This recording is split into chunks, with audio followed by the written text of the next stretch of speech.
Le dimanche 14 janvier est la 104e journée mondiale du migrant et du réfugié.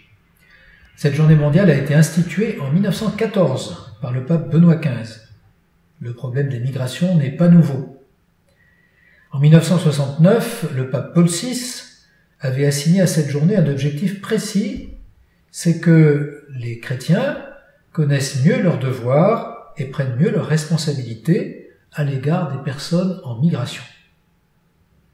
Cette année, le pape François a complété cet objectif par 4 verbes: accueillir, protéger, promouvoir, intégrer.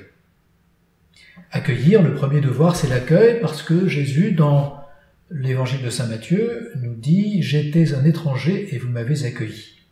C'est un devoir élémentaire de charité, et on comprend mal que certaines personnes s'offusquent que le pape François rappelle ce devoir, tellement c'est un devoir fondamental. Protéger et promouvoir ensuite.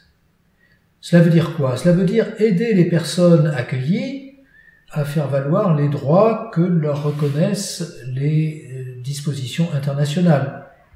Le droit à la liberté de déplacement, le droit à un statut citoyen, le droit à la valorisation et l'utilisation de leurs compétences professionnelles en premier lieu.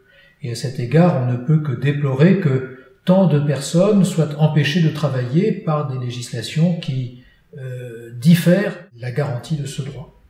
Et puis intégrer. Intégrer, c'est tout un programme, cela signifie que nous devons bâtir ensemble la société de demain.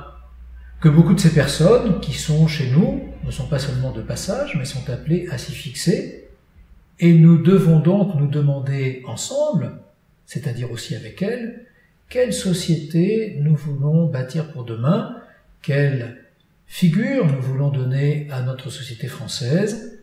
Et pour cela, il faut que nous ayons le courage de nous mettre tous au travail, de réfléchir ensemble et de dialoguer pour qu'il n'y ait pas de malentendus.